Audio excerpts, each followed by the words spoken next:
You're listening to the BJJ Globetrotters Pirate Radio Podcast, brought to you from St. Bart in the French West Indies.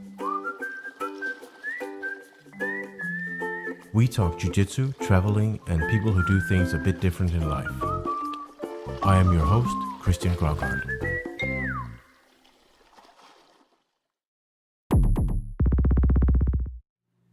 Hello everyone and welcome to episode 16 of the BJJ Globetrotters Pirate Radio Podcast.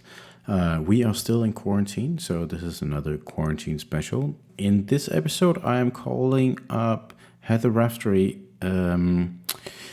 who is someone I have kind of been following for many years, and then I forgot her for a while.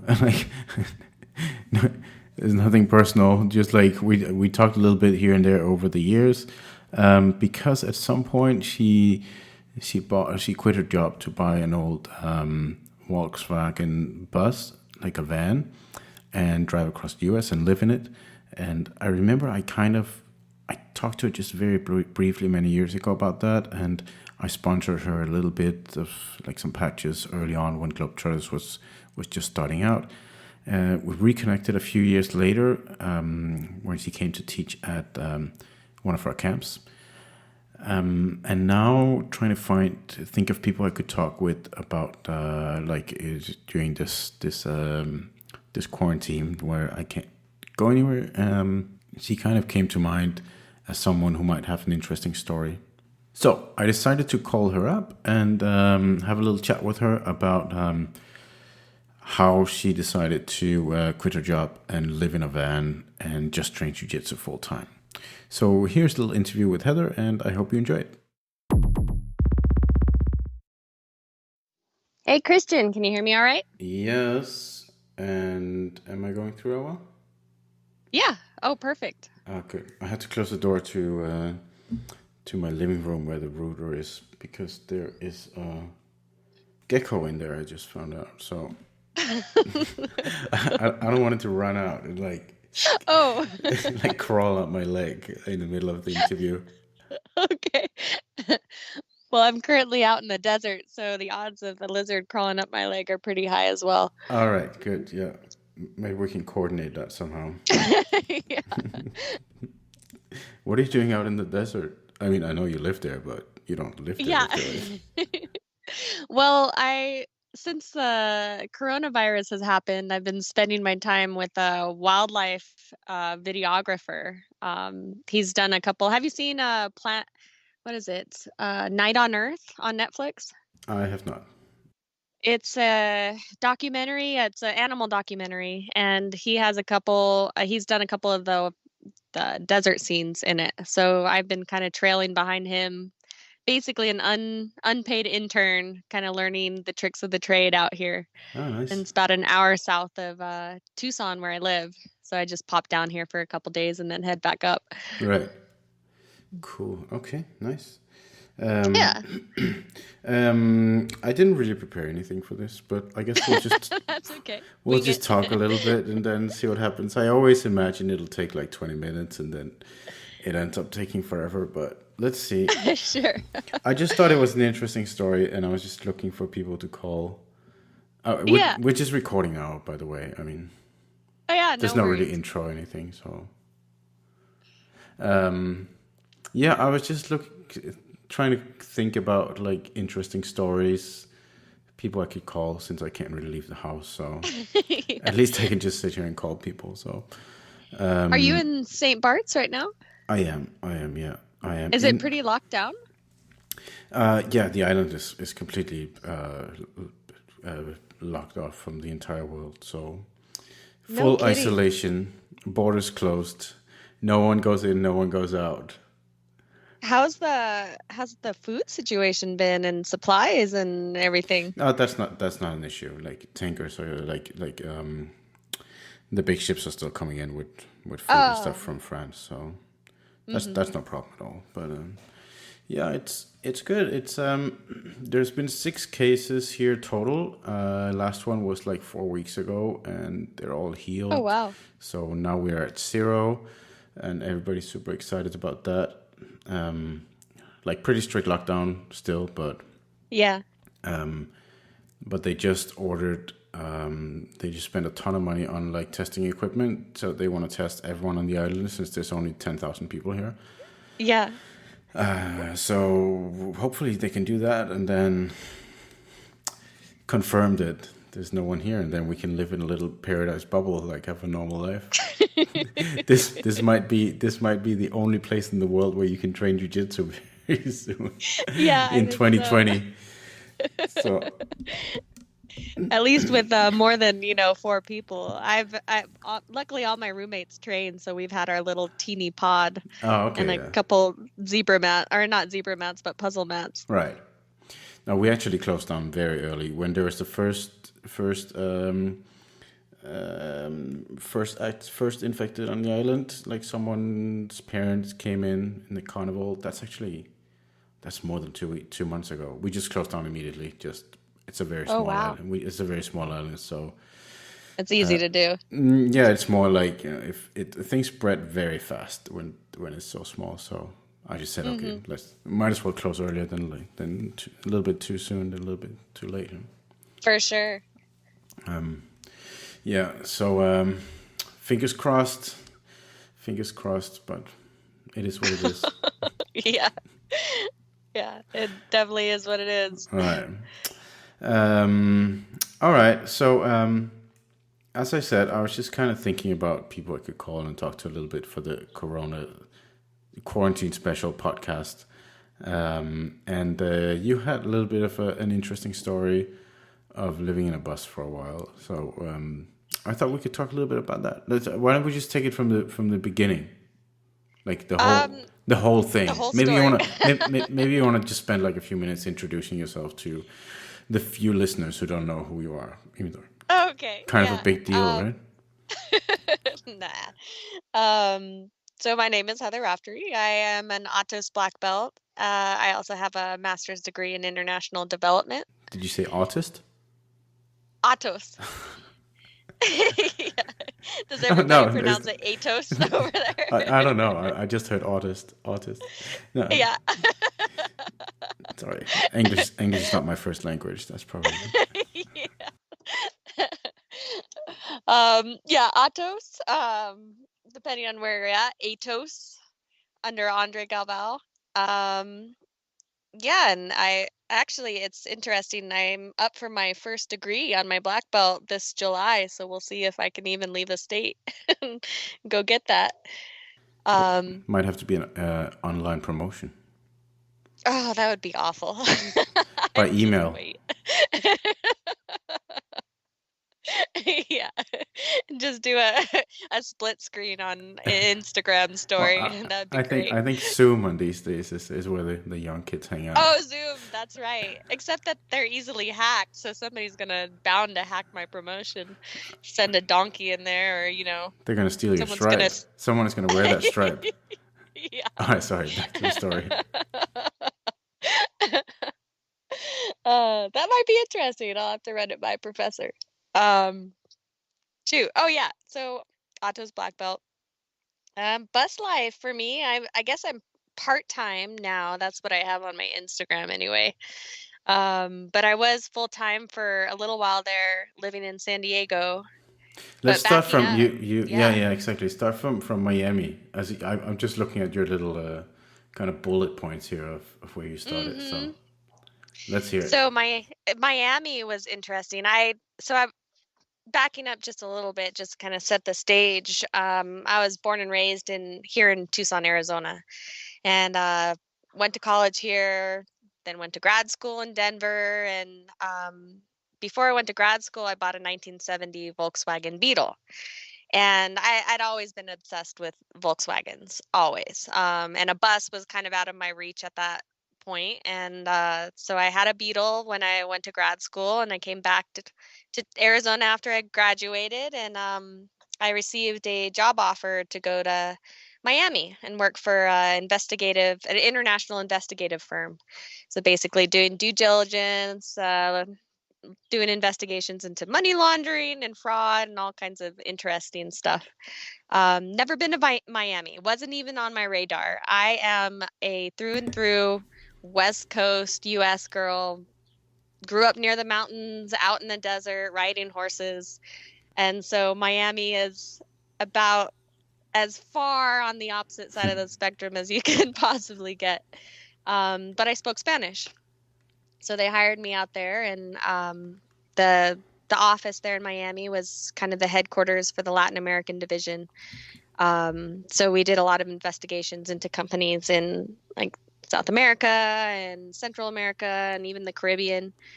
And it was interesting for a while. I really enjoyed the atmosphere, but the 9 to 5 just wore on me. It was just grueling. And around that time, I had already been training jiu-jitsu. I started training in January 2009, actually under Josh Hinger for the most part. So for 2.5 years, I was completely no-gi, completely a Josh Hinger student. He was a purple belt at the time. When I moved to Miami, I had just gotten my purple belt. I started training under Cyborg, Abreu, there at Fight Sports, and which was amazing. It was probably at the time I had never really been affiliated, or before then I'd compete a lot, but I'd never been affiliated with a high level competitive team. And so that kind of transformed my trajectory in jiu-jitsu quite a bit because in Miami, I was waking up at 5:30 in the morning. I was going to strength and conditioning. I was getting back. I was doing the 9 to 5 job in an office, no, very little windows, um, full business attire, staring at a computer screen for 8 hours, except for the, 30 minutes I had for lunch break. And then after that, I would go to train, and I would train for 2 hours, get home and eat something really quick, go to bed, wake up the next day and repeat That sounds five like days a something week. I would have to take steroids to keep up with. Yeah. I'm not Yeah, saying you're on steroids. it would have I'm been not it saying would have you're. been a lot easier to do if I had been on steroids for I'm sure. not saying you're not on steroids either, but I know all the rumors about Atos athletes, but I am definitely all natural athlete. I'm just gonna put that on the air right now. But it would have been easier right. had I been on steroids. I'm not gonna I'm lie. tired just listening to it. I do a um, hike twice a week right now, and I'm like dead. Winded. Yeah. I definitely worry about my fitness level at the moment. 3 days a week, jujitsu, with my roommates is like, that's plenty. And I used to be a 5, 6 day or 6 day a week person. But yeah, it was grueling. And I think it was even harder with the 9 to 5 job because it was just, I'm an incredibly efficient worker, but the the system, it forces you to be there the 8 hours a day. And so a lot of the time I just found myself sitting trying to fill my time, and it just wears on you. But I was able to, start accomplishing a little bit in my competitive career, and I thought that was cool. And I was still, Josh would send me messages every now and then, and by that time he had graduated from his graduate degree in Indiana and moved back to California where he's from and started training with at Atos. And he would always just send me a message and say, "Hey, you should consider coming out here." And so I kind of got it wore on me, and I decided, okay, I'm gonna do it, but I'm gonna do it a little bit differently. And I sold my 1970 Volkswagen Beetle, and I bought a 1970 Volkswagen bus. Right. And because that made sense. The And natural upgrade, yeah. yeah, natural upgrade. And I figured, if anything happens, and it wasn't really to live the van life. I know around that time, people were just starting to have Instagrams where they posted the van life, and they were living out of, both Volkswagens and Sprinters and whatever. But it was really, for me, it was kind of a security blanket. If worse comes to worse, I could always live in the damn thing. So, I kind of, when I bought it, it was primer gray. It was black inside. Somebody had painted it black inside. It didn't have hardly any seats in it. There was nothing. It was bare bones. And so my last few months in Miami, I just spent as much time as I possibly could just redoing the entire interior, repainting it, and putting a headliner in and putting seats together and trying to fix it up at least to some degree where I could comfortably, semi-comfortably live in it. And it wasn't, luxury in any way, shape, or form, but it was okay. I could live in it. And so I moved into it. I moved out of my apartment. I moved into it the last few months in Miami. And we're talking, I left Miami in October. So it was probably August when I moved into the Volkswagen bus. How August in long ago is this? Miami. I left in 2015. So this was August 2015. I moved out of the apartment that I was staying in and into the bus. And I also had a stray cat at the time, Mr. Fleabags. And so he moved into the bus with me, and it was hot as hell. I mean, if anybody, of course, because I mean, Miami is just basically the Caribbean. Like one of the best things I heard while I was living there is the best part about Miami is it's so close to the United States. And it really is true. It is Latin America. It is the Caribbean. And so I had a couple of battery powered fans, and every night I'd point them to me in the bus. Then I quit my job October 2015, and I drove for about 2 weeks. I took my time kind of driving up Florida, which Florida just takes forever to cross. Then Texas takes another forever to cross. I stopped at Jiu Jitsu academies along the way. I stopped in New Orleans and I slept on the mats there. Was this around the time where I got to talk to you? I got in touch with you for the first time? I believe it was. Yeah, I had been aware of you guys for a while and fans of the project. But I think I just messaged you at first. some point. I think I just messaged you. I got to look up on my email right now. I know. I'm sure there's a record of it. I forget if you reached out or I reached out first. I can't remember. Let's figure out. Yeah. May 2015. Oh, shoot. So it was right before then. I just want to reach out and see how I can support What did you. I? Oh, you. Oh, I did. Yeah. Yeah. Okay. And I replied, I love your bus. Do you travel around in it for training?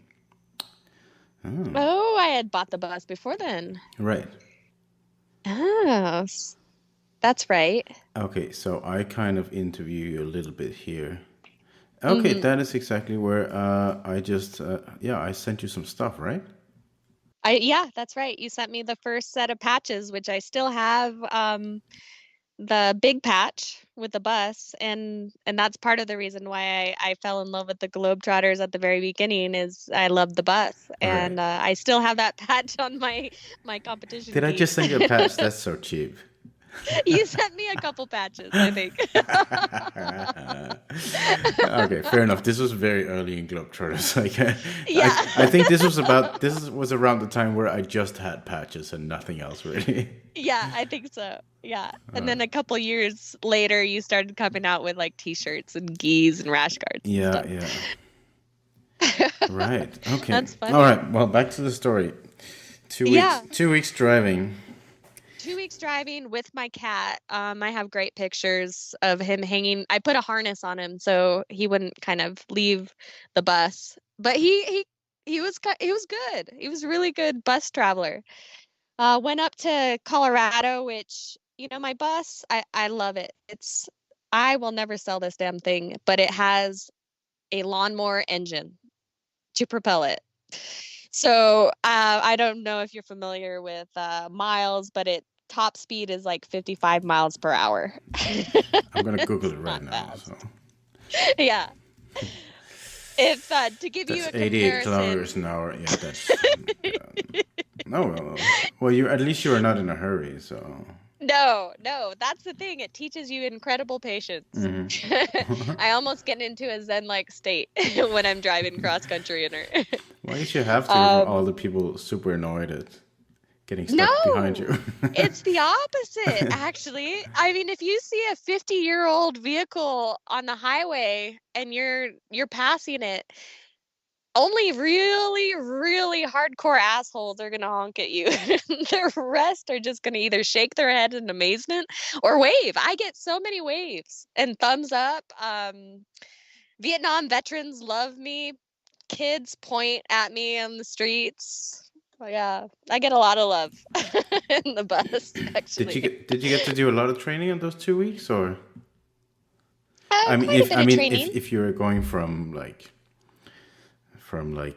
training full time, like Oh yeah, it definitely wasn't 5 days a week. I would train at one place and then drive for 14, 15 hours and maybe have a day somewhere. I trained in New Orleans, I trained in Dallas, I believe. I went up back up to Denver, and so back to what I was saying is it's 55 miles per hour, but that's on a straight highway. I can I can get up to like 60 miles per hour on a downhill. Anything over 60, it gets a little scary because it's basically the shape of a bread box, and any little wind is gonna just take you right over to the other lane. Um, but uphill, it drops to about 25 miles per hour, and Colorado is pretty hilly. So you get up into those mountain passes, and I had huge semi trucks loaded with just giant logs passing me on an uphill. well, I mean, Um, at some point it has to go downhill as well, right? So, oh I yeah, mean, on yeah, and then average, I really fly. yeah, on average, it should all level out. You'd think, but it didn't seem like that. I think I spent the longest day driving was about 22 hours. Going up this mountain pass in Colorado.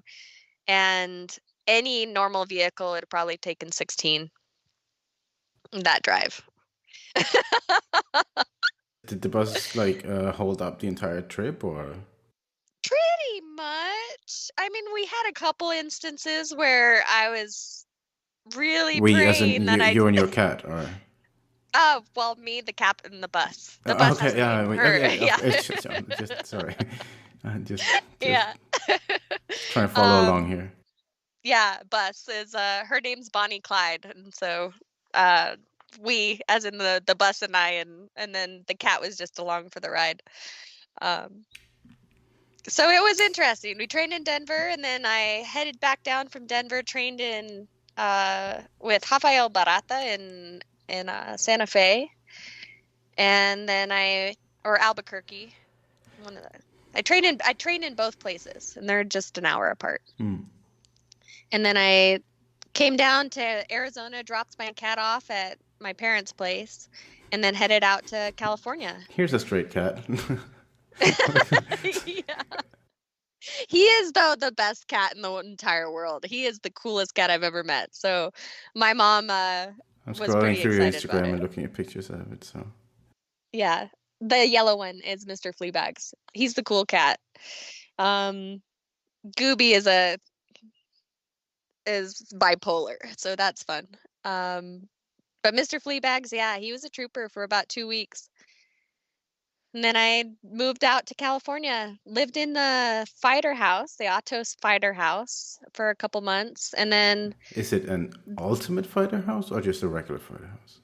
it's just a regular fighter house, just a house that somebody manages, and any visitors come, mostly Brazilians. And I actually when I moved into it, Josh was kind of managing it, and then Lucas Barbosa had just arrived to the States. He barely knew any English. So he was my roommate for a couple months. I had a mattress underneath the stairs. There were two bedrooms. It was a tiny little apartment, two bedrooms, and there are two beds in each bedroom. And there was a mattress under the stairs, and then we could shove somebody on the couch if we really absolutely They needed to. they thought that she was coming from a bus. She can sleep under the stairs. It's not gonna complain. Yeah. Yeah, and I would have stayed in the bus, but I had to get some work done on it. The wiring had to be completely redone, and it took a lot longer than expected. And I mean, for a 50-year-old vehicle, that's okay. I tell everybody, a lot of people have car payments, but I have car repair payments. So, and it works itself out. I'm I appreciate that I don't have endless car payments. And then I moved into an apartment for a little bit to establish residency because at that time I was working for Fighters Market. I don't know if you're familiar with that. Not really. It's an e-commerce business that sells gis and all kinds of stuff. It's run by Bruno Mundaruka, and they basically they sell a lot of Kings and Maeda gis, and they sponsor a lot of the big IBJJF events. So I was kind of working marketing for them for a little bit, and then I after I established residency, I moved back into the bus, and I was in the bus for about a year and a half living in California. Um, and it was awesome. Let's see, how is that? I'm sure people are wondering like how is living in a bus for a year and a half. Where were you staying? Just like random places or? Random places, and sometimes depending on if I had to get up early and train at the academy, I would stay in the academy parking lot. But California is incredibly easy to live in your vehicle. I stayed probably 3 or 4 blocks away from the beach, kind of just sleeping on the side streets. There were so many people already doing that, both in sprinter vans and campers, and there's a couple other older Volkswagens, a lot of Westphalias. Mine doesn't have a pop top, so which is okay because I'm not very tall, but I still can't stand fully upright. And then so in each it's the legality of it is different in each county. Technically, it's not exactly legal to habitate in your vehicle in San Diego County, but it's not really enforced. The only time they enforce it is if somebody complains. So that's why, you have to be pretty strategic on where you park. It's called stealth camping. And so you don't park in front of somebody's house for endless days. You have to move around a little bit. So I had maybe 5 or 6 spots that I would move around. And my bus, like I said, I kind of cobbled it together, and now it's actually in incredible shape. I've had enough time to work on it and create this fold out bed, and it's a lot more livable now than it was when I was living in San Diego, actually living in it. But no, I had a little camper stove for meals, and then I had a cooler for food, but I would have to go to the grocery store about every 2 days. I couldn't keep anything very long. And no sink, no bathroom, obviously. And so but that was never an issue. I there was How does that always even work? Yeah, If everybody asks if you're me parking in front of someone's if house, you would you just needed, go? yeah. I mean, I guess they have a garden, but No, I would not go to the restroom in somebody's garden, violate their flowers. Um, you would just learn to hold it and then go to the bathroom at strategic points during the day. So I trained, and then I you had can poop on command right now. pretty much I can hold it a long time. I can't say that I can really truly poop on command, but if I need to poop, I can hold it for at least an hour, two It's a hours. very valuable skill for jiu-jitsu competitions. Incredible skill. When you have to It's wait for 10 hours and like the toilets are just bombed with like super nervous white belts. right. Oh God. I still have nightmares about the bathrooms of the Europeans in Portugal. My God. Oh man, they were the worst. They were definitely the worst bathrooms It I'd was ever like been on. literally like being at some disgusting music festival at the end of the week, and there's like Yeah. 5,000 people use the same bathroom, and Oh, I they're know. all Oh. super nervous and have diarrhea, and there's no toilet paper. It's like a nightmare. People just sleeping everywhere. Yeah, it was I remember bringing my own toilet paper too. Yeah, Oh my God. because they run out. At the Europeans, they always ran out of toilet Yeah, paper. 2 hours into day one. And there are no locks on the doors. It's like an absolute. It's like a scene out of Saw. Sometimes, like, Right. God, I'll never go back. I hear the new place is nicer, but I mean that. Oh my Oh, they God. moved. Yeah, to like a nice big modern place or something. I don't So know, the but last, are they in Odavellis, or I was have that no the last idea. time you were in there? I don't remember when I was there last time. Maybe 2013 or something, 14. But we did like quite many years in a row. Oh, okay. Oh my God, I was I dreading wonder it if it's every year. the bathrooms are still awful. If it's the same one, I do remember the bathrooms were awful. If it's That was not the the same one, then the bathrooms are still that was making me awful. way more scared than the competition. That's like I knew I had to be in that sports hall, and the only food you can get was fucking acai. That's like the only thing they were Oh. selling. It's like people just eating ice cream with granola like for 5 days. Yeah. Oh my God, I'm almost crying at how disgusting that was. Oh man. At least it The was toilets were expensive, probably so stained purple. yeah, it was. It was just like a huge purple bomb, white belt, white belt, purple bomb, acai bomb. Oh my God. And there are a lot of big people in Europe, like all the Scandinavians. I, Like I I can imagine. I always brought a big team, and there's a lot of beginners, so I had to be there like all day. Oh, Or the first sure. 2 days of just beginners, I had to be there from like morning till evening. Oh, okay. Oh, that's That's awful. yeah. I would shit in anyway. I would shit in someone's garden any day over that for sure. All right. Anyway, let's get back to the story. Yeah, right.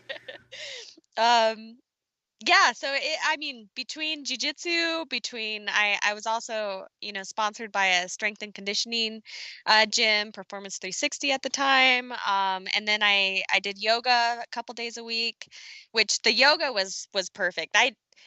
I enjoy yoga. I'm not in love with yoga, but they had amazing showers and they had a late night class. So between And clean bathrooms. training and super clean bathrooms. Oh, it was great. That was well worth the money spent on a yoga membership, because I could start my day off with strength training. The competition training was at 11 to 1-ish, or 11 to 12:30, depending on how close we were to tournaments. And then at the end of the day, I would maybe do a yoga class, or switch it up a little bit. I was also doing online work remotely, so I'd spend a lot of time in coffee shops.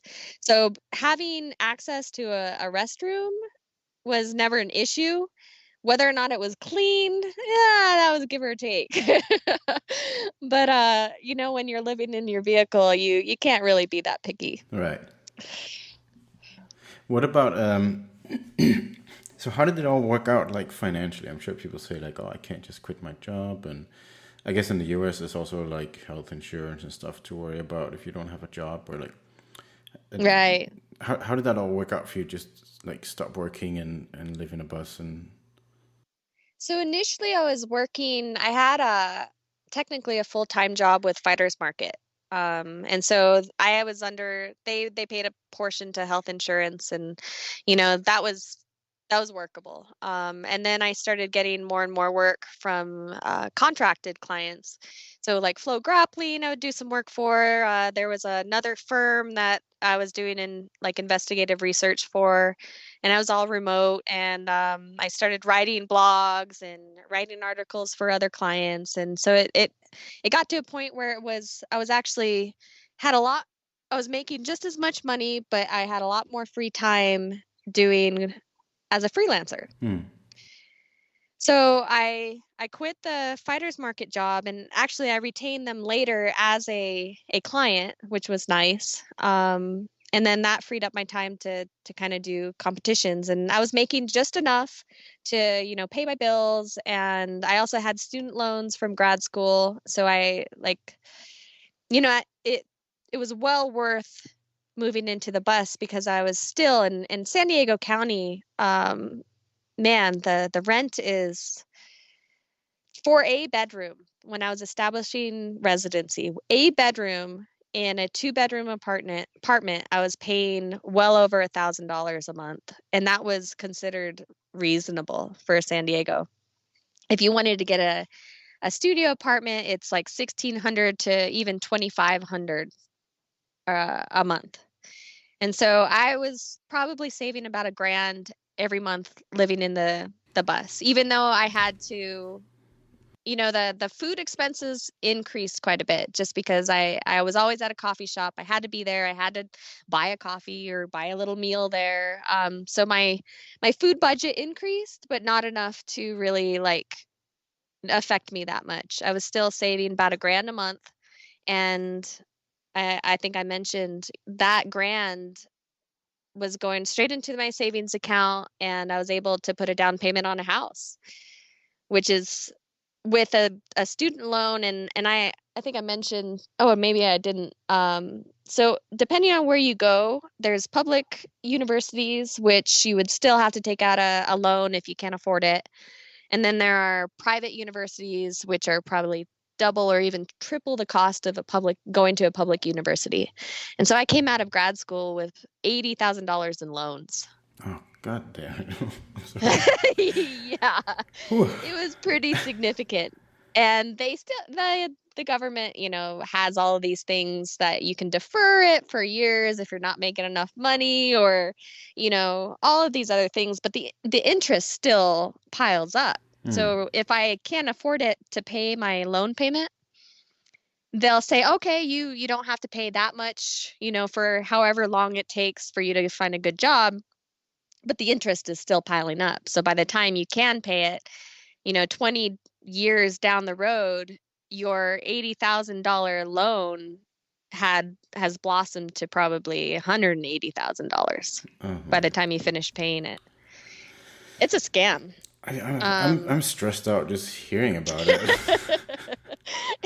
My God. It was, I can't say, I both regret it and don't regret going to grad school. I don't regret getting leaving the state and being around all of these really brilliant people and getting the education, but I do regret spending that much money on it. But that's what, I mean, you're here. I don't know if it's the same, in Europe, but here you're just like that's what you do. You go to school. If you can't afford it, you get a loan and you'll afford it later. But nobody tells you, oh, but this loan will cost you double the amount that it initially did. We don't have in our education system, we don't have, any courses that teach you financial responsibility, or even, any of the skills that you really, really, truly need when you get kicked out of the house. Well, if you did, how can you convince people to go into debt all their lives? Huh? Right. Exactly. And so you just kind of gloss it over. And then, the government's the only one that kind of truly makes out. And it's expected. So that they justify it. They justify it. No, with the idea that once you graduate, you get a job that's higher paying than you would if you didn't graduate. And so you'll eventually be able to pay it off pretty fast. But that depends on the job market and what degree you get. If you go to the same school I went to, I did for graduate school, I did international development, but the same school has like liberal arts programs. And if you're not a very good artist and you still pay $80,000, and that's on scholarship. I had a small scholarship. So there's plenty of people that probably still have $100,000 loan that they're paying off for a liberal arts degree that they can't do shit with. Right. Yeah, that's just sad. It's larceny. Oh my God. Yeah. That's not freedom. No, it's not. That doesn't sound like the land of the free to me. All right. Anyway. Let's get back to the fun stuff. The fun stuff. Let's. Were you ever like afraid of anything? Was there any danger, or like you're a woman alone? There were a in couple bus of moments with like a 30-year-old lock on the door. How 50, right? 50-year-old. That lock was invented 50 years ago. I know. And really, like the lock's just for show. My ignition is ignition is pulled out, so I start the bus with a screwdriver, and then the little side window flaps. I can, whenever I've locked my keys inside, I can always punch through the side window and really unlock myself. So it really wasn't, if somebody wanted to get in there, they absolutely could. But I only had a couple weird things happen. Um, of course, you know, it being illegal, I've had the cops called on me. Once, I was I had already woken up, I had already trained. It was probably 7 o'clock in the morning. I was still pretty exhausted. I had worked till midnight the night before. And so I was like, I'm just gonna close my eyes for a second. But I guess the place I parked was a little bit too close to kind of a little upper class area. And the person whose house I parked alongside, I didn't park in front of it, called the police, and so I woke up to a knock on my window, and it was this real friendly police guy, and he was like, "Hey, when I got a call, the person said they thought the individual in the vehicle might be on drugs. Obviously, that's not the case." Steroids, right? She meant steroids. Yeah, steroids. She can't possibly be training that much. And so he just, said, "Hey, I just have to warn you. I don't care, but, technically it's not legal and we have to respond to these calls." So that was once. The scariest time was probably a couple months after that. There was this one of my regular spots was against this park area, and there was an older lady. She had to have been in her 60s, and she was also living in her Volkswagen bus, and it looked like a cousin of mine. And she was a bit of a hoarder, so there was quite a bit more stuff than I had in mine. But she'd like to kind of chit chat with me a little bit. She was a little crazy. But most, people who live in their vans have to have just a touch of crazy. So she was telling me that she had heard there was this guy at night jumping on people's vehicles in that area and jumping on the windows so that they cracked. So on a car, that's definitely doable because you have the hood, and then you have the windshield is kind of at an angle, and you can really kind of step on it and then Yeah, just I know crash how a into car it. looks. Yeah. But thank Well, you. on the yeah, I appreciate it. I better explain this to European how a car driving in looks. the well, for your listeners, if they're If anyone out there has never seen a car before, Heather will now explain how it looks. Well, now I'm going to explain how my car looks. Is the windshield, there's no hood, the engine's in the back, and the windshield is completely vertical or almost completely vertical to the roadway. Okay, so I just blew her off because I thought, there's no way somebody's going to try to kick out my windshield. Sure enough, 2 weeks after that, I was sleeping, dead asleep, and I woke up to my bus shaking, like somebody had just took a running leap and kicked at my windshield. And I was like, whoa. And I waited a second, and then somebody tried to do it again. And in my gruffest, most manliest voice I could drum up, I was like, "Hey!" And I hear outside a man's voice, and it's like, "What's up?" And footsteps walking away. Scared the living shit out of me. Because I don't know what I would have done if he had tried to pursue it. I think I like to believe that I scared him off with my deep, manly voice.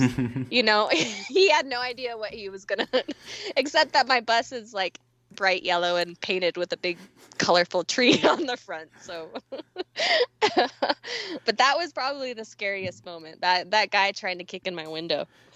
Yeah, that sounds not too nice, but The steroid voice did the job. Yeah, it did the job. Thank God. Thank God for HGH. Yeah. I actually once got. Oh, this is a longer story. I'm not going to tell it, but I once got stuck in a bathroom with like 15 senior women outside. I was sneaking into the women's bathroom because no, It's cleaner. and I had to change my voice to sound like a girl. Oh, that's a long story. Let's hear it. Let's hear it, Christian. That's not the theme of the podcast, but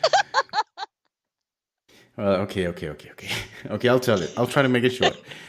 So when I did jiu-jitsu full time, I had this gym, and I did nothing but just hang out there all day, like from morning till evening, pretty much. And this is this huge sports complex with tons of sports, and there's a lot of stuff going on. There's a lot of like public sports, publicly funded things, and like schools use it, and it's like an enormous place.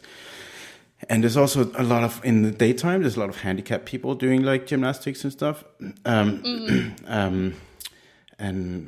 Down syndrome, like people with Down. So they're doing like gymnastics and meditation and stuff, like just down the hallway from me.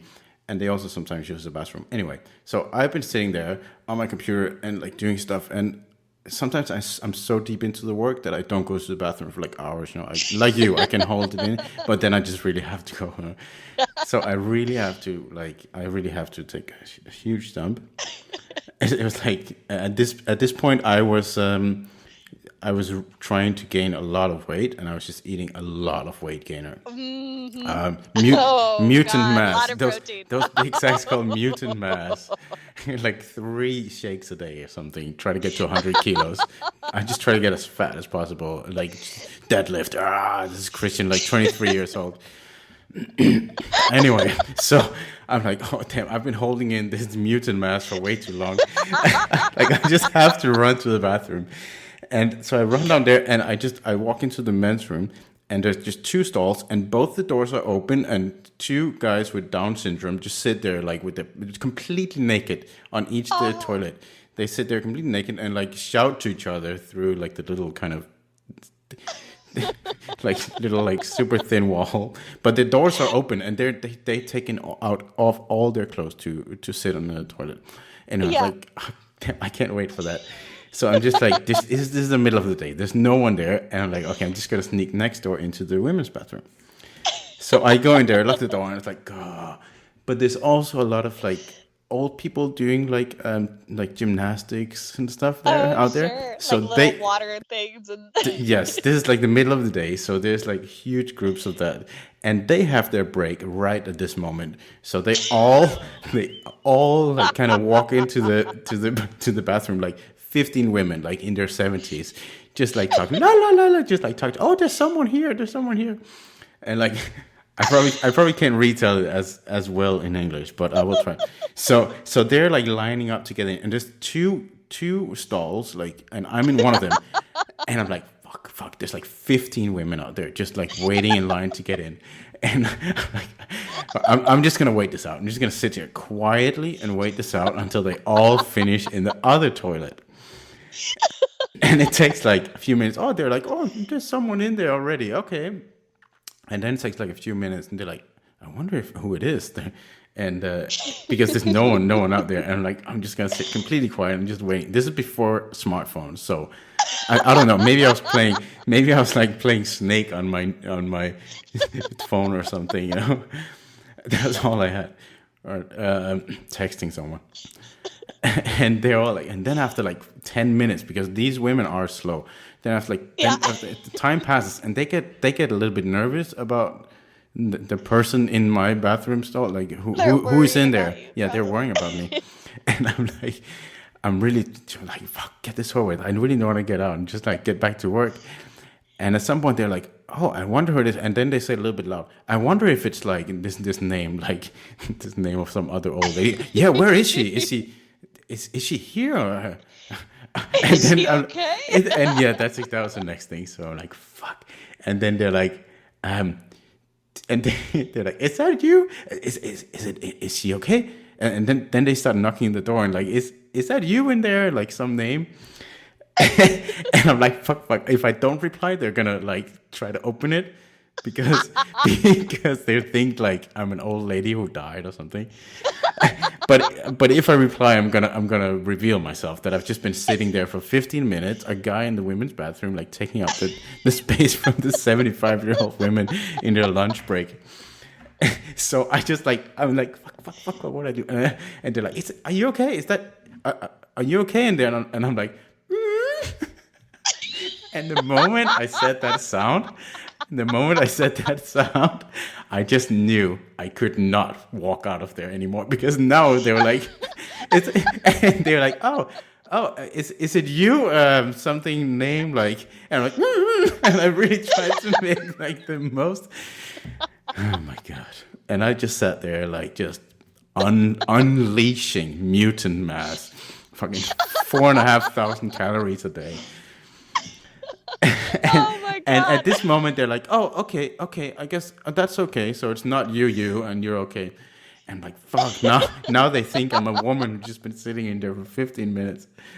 And after like 25 minutes, I just give up. I cannot wait any longer. They're like, "Oh, Oh she's so no. slow." They say it like really loud, and I just walk out, and they all, oh, the Oh. look on their faces, like I've never felt so judged before in my life. So yeah, That's brilliant. I don't know. It's not my proudest moment, but what could I do? I mean, I had already first, yeah, I had already set the whole scene for me being some old lady,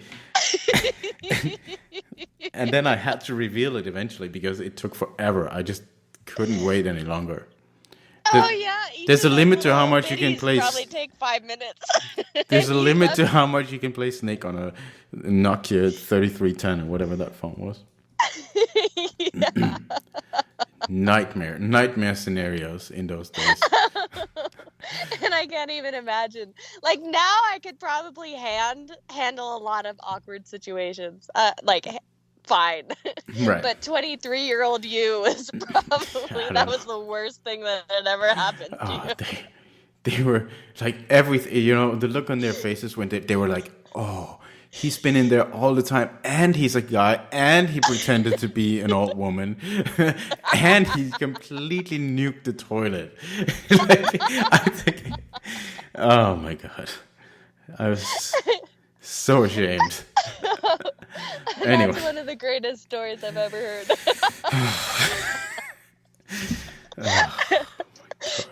Oh, I'm crying right now. I'm sorry about that. But anyway, sometimes it does pay off to change your voice, but not in that moment. No. I was stuck. No. I was stuck there. Yeah. Had there been one more stall, you would have probably gotten away with Right, it. right. That would have like cut their time by half, the time they needed. But they were so annoyed that someone was in there for so long, like in their Oh lunch, yeah. in their break. Oh, you see, if you had been smart though, you would have like tried to consider, oh, I'm on my period, or like Yeah, I don't come know up with anything about that. I some don't know. excuse. I don't know anything about that. Played the pity card. Yeah. Oh yeah. Oh Oh, yeah. Yeah.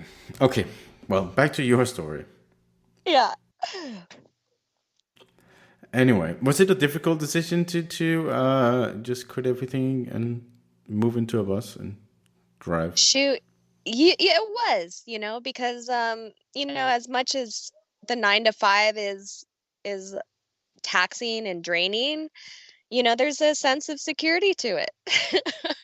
Moving into a 50-year-old vehicle with no job offer across the country and, just to pursue jujitsu, there's that's a lot of uncertainty, going from a regular paycheck to maybe I'll have some semblance of a paycheck. Maybe I can, have make enough to eat and, pay my loans, my student loans, because they were still going to be there. That it was scary, and for the first couple of weeks, I didn't really sleep very well, because you don't it there's something something very comforting about having four walls and a door between you and the outside world when you're asleep, right?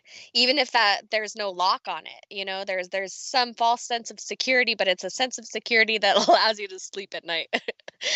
Um, and when you're in a vehicle, I mean, there's been times, especially in California, where I usually parked was in Pacific Beach, which is, known for having a lot of the university kids. And, from Thursday to Saturday night, there are people partying and going to the bars and, walking home and being really loud and drunk.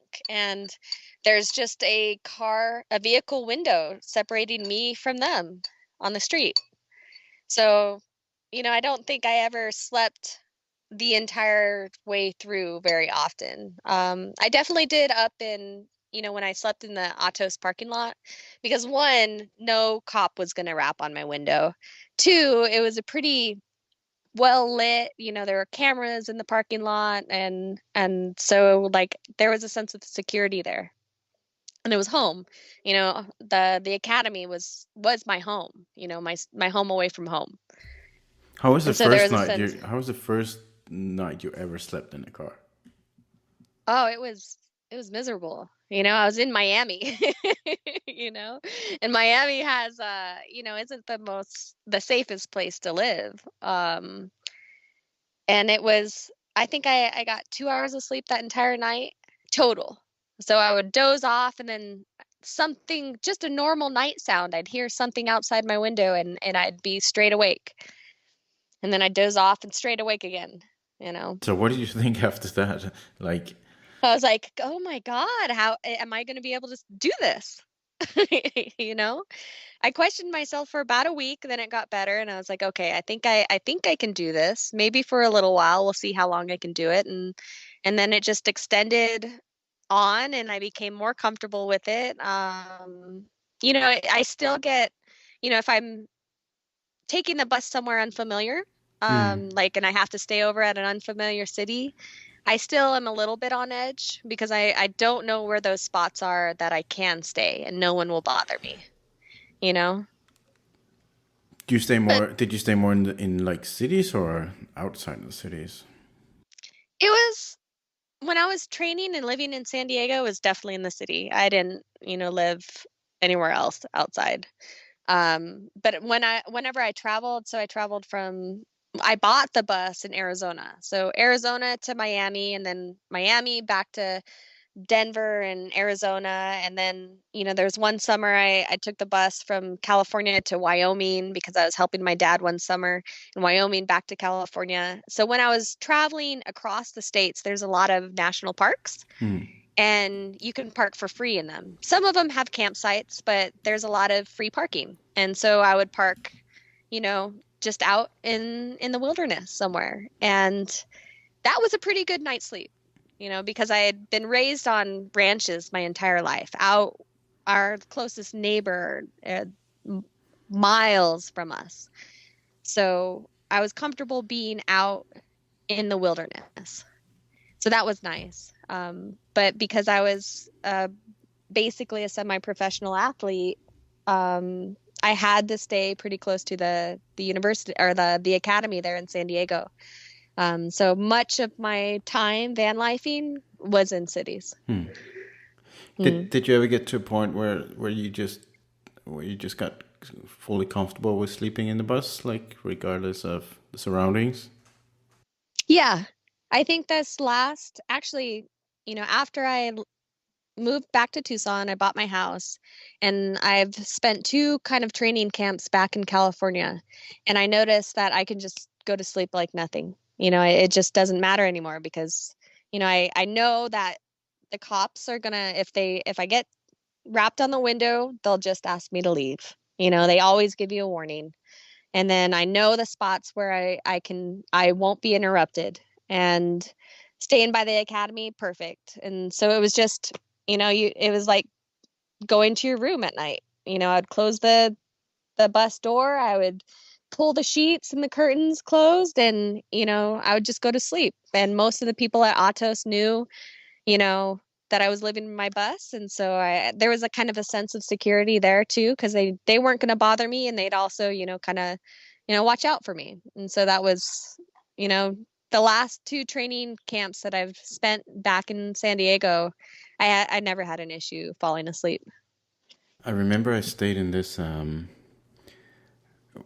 I was young. When was this? It's a while ago. I was in Jamaica alone for some time. Oh, wow. For a little bit. Not for long, maybe like a week. Jamaica, Cuba, Mexico. And I stayed in this place. It was, I remember exactly when it was. It was when Obama was elected president, because I saw that on Oh, TV. yeah. When was that? 2008 or something? Something like that. Yeah. And I remember I thought I want to try to do something that's like outside of my comfort zone. So I found this eco like place where they just built like weird. I should actually look it up. I gotta find it. Like little huts? Yeah, eco yeah. something Jamaica. With like composting toilets and Yeah, wait, it was like tree houses. Let me see if I can find it. I'm sure I can find it. Anyway, I found this. It was like in the middle of nowhere, like in Jamaica. I remember I was the only white person I saw for a week, which was interesting. You know, I'm Scandinavian. It's like there's a lot of white people. yeah. It was like this kind of nature resort. It was just in the jungle. They just built all these really like strange huts and tree houses and canopy. I gotta find this. Oh, that sounds so cool. It was so cool. I remember I was in Mexico. I'd been there for 2 weeks, and I was like planning to great huts. That might be it. I was planning to go back to New York and stay there for like a month, but I was like, actually, it was like I saw the weather forecast in New York. It was like October or something. It's like I don't want to go there. So I was like, I just looked at plane tickets to random places. So I ended up in Jamaica and Cuba alone. And yeah, this is it. Called Great Huts. It's in the middle of nowhere in Jamaica. Anyway, so it's like in the jungle on the cliff. They just built all these weird like wooden houses. If anyone is listening to this, you can just look up Great Huts. It's very cool. It's like super. Oh, it looks a bit more modern than it is, but it's like literally just living in the jungle. And so I got this honeymoon suite, which was like a hut on the edge of like a cliff, just like a straight drop. Oh shit! I'm sure I can find it. Maybe they tore it down. Anyway, and so there was no. It was just a hut in the jungle built out of like. What do you call it? Like bamboo? It was like bamboo wall. I'm sure I can find it here. Anyway, and there's like no door. The door was just like a piece of like fabric, pretty much. Yeah. And it was completely open, and the door, the walls were just like bamboo. What do you call them? Like just like bamboo. Like reeds. Yeah, exactly. Yeah. So it was completely open, and I remember. I think it probably had the kind of the same feeling. I remember when I came, there was a little nice note saying, "If you don't like this place, if it's not you, it's fine. We're gonna give you a refund." So they're probably pretty used to hearing from people like, "I cannot do this," because it was like straight up jungle. Right. And it's very cool. Oh, I haven't seen this for years. Yeah. Anyone want to see this can look it up. It's called Great Huts. It's a little bit more modern now than it was back then. But anyway, so I stayed there the first night, and this was like in the early years of me traveling. Oh, okay. So I was like 25. Anyway, so definitely first time I just slept in a jungle. Oh yeah. And I just didn't sleep the whole night because there's like insects crawling over the bed. And like, I'd only seen a mosquito in my life or something, you know. and I just could not sleep. But anyway, after a few days, it just felt like I just slept like absolutely like a baby, you know. I just didn't. Oh, I bet. It was so comforting, just to let go and accept that I cannot lock the door. You know, if there's a Right. fucking like a monkey coming in here in the middle of the night. It can do whatever it can do whatever it wants with me. Like I Yeah. cannot stop it, and I think just accepting that just kind of made everything easier for me. I could finally relax. And it is about accepting it, I think. Like that note's interesting. I think, a lot of people don't kind of let go very often until you're put into a situation like that where you just, I mean, what are you going to do? There's no alternative to just accepting the fact that you can't close the wood door, or, That's it. accepting that anything could, come through your hut, and, what's the worst that could happen? And it's that acceptance that I don't think a lot of people can really handle, mentally. Well, definitely And not in that the I, beginning. It takes some practice. hmm You got It's like I remember Oh, when for sure. I remember when I moved here. I had heard that most people just don't lock their doors or their car or anything. hmm And then I was like, oh, I was like thinking about it, like when I moved here, and I was like, oh, can I even do that? Can I sleep at night with my door unlocked? Because that's what I heard people did, right? It's like my friend had bought a hmm house, and he said like, oh, when he bought it, they're like, oh, we can't find the key, but it's got to be here somewhere. And then like 10 years later, they sold the house. They're like, oh, I still can't find the key. And I was like genuinely worried about that. Yeah. And then I came here. I was like, shit, can I sleep? Can I sleep with my door unlocked? I locked the door every single night for my entire life, and the lock didn't work in the door, so I couldn't lock it anymore. So I could just had to accept that from the beginning. So, but that was fine. I haven't locked Yeah. it since. But it is kind of nice. That reminds me, I think one of my first really long-term traveling experiences was to Guatemala. I was in college. I did a semester abroad in Guatemala. So we actually had classes in Antigua, Guatemala, which is a wonderful place. Maybe not so much right now. But when we were there, it was pretty relatively safe for Central America. And we went to we did some trip, and we went up to the middle of Guatemala, and we went to this, like, these there was this river, and it flow over these or flowed over these limestone kind of caves and formed these really brilliant turquoise pools. And there was this one little kind of traveler's retreat there. It was, the place, if you Google it, the place is called Samuk Champay. And the place was called El Retiro. And there was a lot of gringos, a lot of, travelers from all over. They would stay in these huts. And it was the first time, just like that, it was the first time that I've stayed anywhere where we didn't have doors. The huts were on stilts, and it was just like you described. It was just a piece of fabric hanging in front of this door, and there were a couple of cots in these little tree houses, and it overlooked the river. And the first night was little. It was like there's your normal routine of closing your door and going to bed. It was non-existent. So the first night was a little interesting, and then the second and third night was just, I think I would say hands down that was probably some of the best sleep I've ever gotten in my life. Yeah, I think there's definitely something to that. Like, it's a skill to learn, just to kind of accept that. If you try to avoid everything that can happen, then it might consume you in a way. It's like traveling or driving a bus across a continent. It's like if you constantly worry about everything that can happen, then that worry is probably heavier on your mind than what actually will happen. Oh, I think sure. I definitely have that experience from traveling. That just if you at some point you just got to let go and kind of accept things.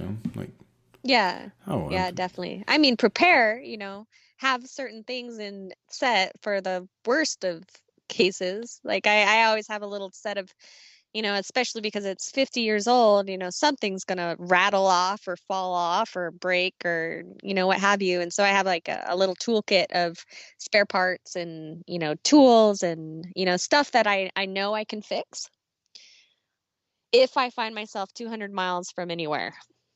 But like exactly, if I worried about every little thing that would happen to me, I would never leave my driveway.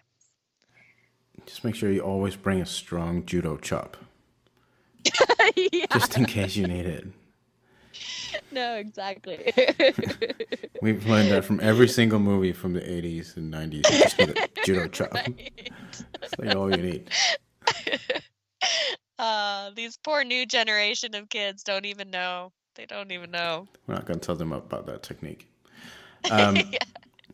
What about, so what would you recommend to someone who is like, would think, hey, I could maybe live in a bus. I Oh can man, I can I'd say change go my for it. voice if I have to. I think the biggest challenge is, can you deal with public bathrooms? Uh, have you survived the IBJJ of Europeans in Portugal? Then you're good to go. You qualify. We just have to see your 2013 IBJJF membership card. Yeah. But yeah, I mean, I think, people are always going to surprise themselves. How much they can handle, how little they can live with.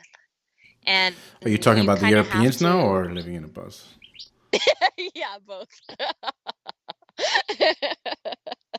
Definitely both. But mostly living in a bus, Right. you know? Because you can't, yeah, you can't live a normal life when you're living in a bus. You have to be adaptable, and you don't know how adaptable you are until you're in situations where you really have to adapt, which is empowering in a lot of ways. Especially for, women, I think there's still this idea, and there's some validity to it. There's still this idea that a lone woman shouldn't travel by herself. There's the risks are just too great. And I think that keeps a lot of women from doing kind of really incredible things and surprising themselves and kind of becoming something more than they are, is this fear. And I think in the travels, I've found that being a woman, I've actually encountered a lot more people willing to help me if I am in any kind of situation, and with jujitsu, it's been, I can't imagine having tried the bus life without jujitsu, to be honest, because wherever I go, and especially in these days, jujitsu's everywhere. Wherever I go, I can make contact with a jiu-jitsu gym, jiu-jitsu people, and I automatically have a support system. If anything goes wrong, I have a set of uncles and brothers and sisters that are going to get in their vehicle and come help me. So that's kind of been an interesting element of my van life journey, to be honest. Yeah, I can imagine. It's a good way to connect to people for sure when you're on your own. Mm-hmm. And helpless.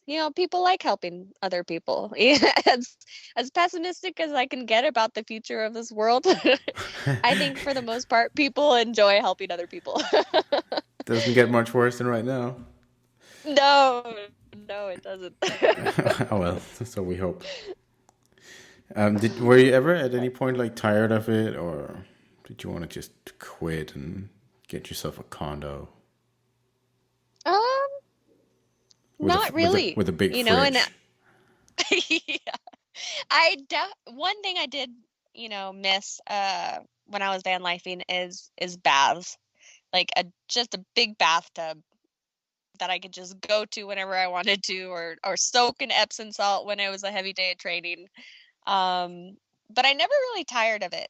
The only reason I got a house is when I moved to Tucson, and I moved to Tucson partly to be closer to my family, partly to kind of work at this nonprofit that was incorporating like jujitsu and judo into kind of the school systems.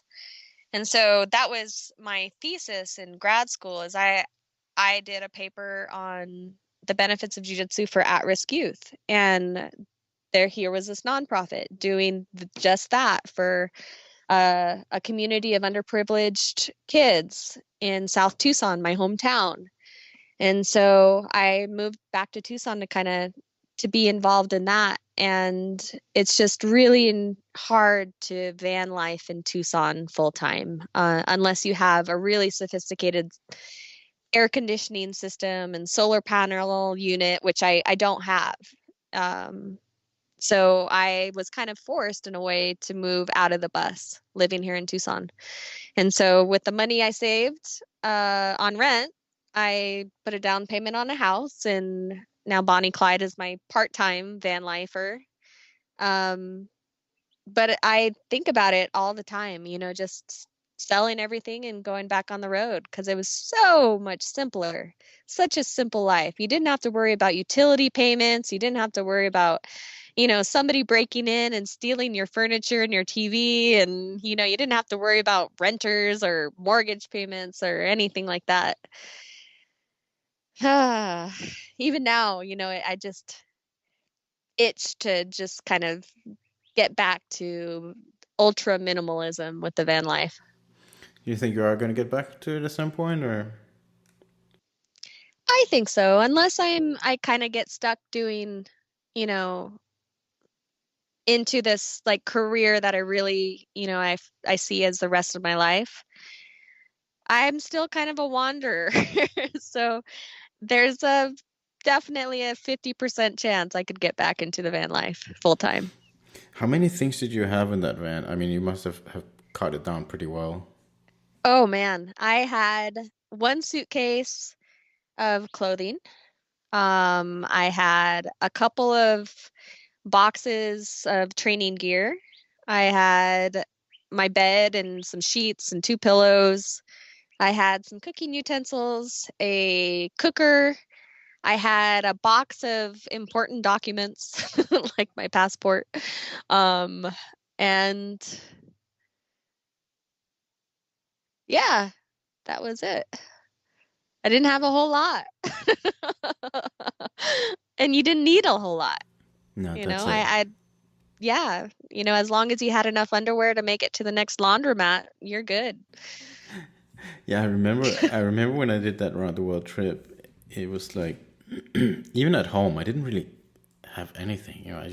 I tried to get rid of as much stuff as possible in that period. Hmm. My pretty much just had a laptop and some clothes. Yeah, That's and it. my laptop, yeah. That's it. And but then on the road, I really like it. It became like a almost an art form to cut down on things to carry along. But Oh, I feel, sure. when you put every single item on the bed, and every single one of them is kind of like, this sounds weird. It's like they're like a friend. Yeah, your travel partner. Oh, that sucks. We've been through so much together. Yeah, your flip-flop that finally gives out and you shed a tear for it. Yep, yeah, that's it. No, I think I connected with everything I own there in a different way, in a strange Oh, way. I could just imagine it's the same, and like because you don't want to drive around with all kinds of stuff. no, exactly. I mean, it's very, very different when everything you own is on your back and you have to walk with it, from place to place. But it was, I was very connected to the few items I owned, but I still, found things to get rid of. I mean, living in a bus, you do have just a little bit of space to put something that you may not use very often. And so occasionally I would go through and, I would chuck things that, I didn't use, I didn't really need. And it was kind of liberating because even though it wasn't the case, I felt like, okay, if I offload maybe this box of stuff, maybe I'll go a little faster on the highway.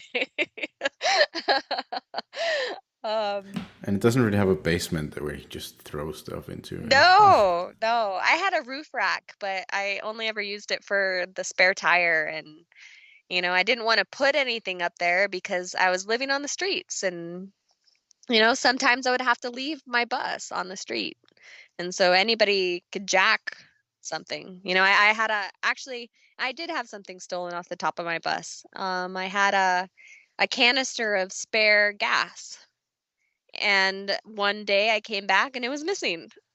Somebody had just, jumped up there, grabbed it, and went on their merry way. So everything I valued had to be inside the bus. How about like jiu-jitsu laundry? Yeah. So I spent a lot of time at laundromats because of that. Because you don't want to leave your stinky geese and rash guards in the bus for very long. It's not a very large area, and it can really ripen fast. We've all made that mistake, and we don't even live in the car. Right. Right. Yeah. So I had a bucket, at first I had a bucket with a top on it. And then I would just every 2 days I would go spend some time at the laundromat, which had Wi-Fi. So it was perfect because I would, in that hour that I would wait for my laundry to wash and dry, I would get a lot of work done. But I would have to be there about every 2 days. That Nogi season was jiu-jitsu great. lifestyle. Yeah, the jiu-jitsu. God, endless hours of laundry. They what's that meme of I guess this chick is looking out a window of an airplane, and it's a jiu-jitsu meme, and they're actually looking into like the washer full of laundry. What the jiu-jitsu is supposed to, or what you think the jiu-jitsu life is and what it actually is. It's very true. All right. Yeah, that you made it to. When was your first camp? Was that Heidelberg 2018? It was Heidelberg. Yeah. Oh, Heidelberg. I hope we can go back this summer. But let's Yeah. see. Nobody knows how long this world is going to Nobody keep knows. burning. There's so many conspiracies about it too. Yeah. Especially I hang out with a lot of 10th planners. Except for 5G. That is not a conspiracy. Right. Yeah. My God, it's horrible. Well, one good thing about this is that I really cleaned up my Facebook feed, like just block a ton of people who like post. If you mention 5G on my Facebook, I have like an automatic filter that just blocks you forever. Like, oh, really? handle that stuff.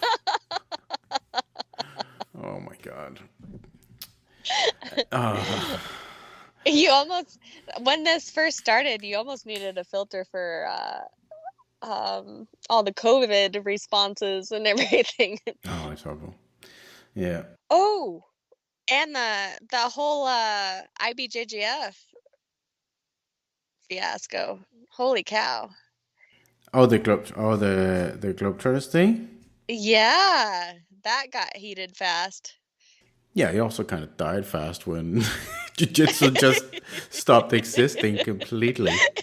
Yeah. That was like, oh, I guess that's not important anymore. It's like, oh, well, that thing we all got like super upset about was probably not very important. In the grand scheme of things. Yeah. It is what it is. We're just gonna go with the flow. All right. Well, I think, as I said, I always imagined 20 minutes, but it's been an hour and 20 minutes. So maybe I should get We're on Brazilian time. Yeah. That's good. Well, thanks for calling in. I apologize about the poop stories, but you asked for it. So everybody loves a good poop story. Yeah, you asked for it.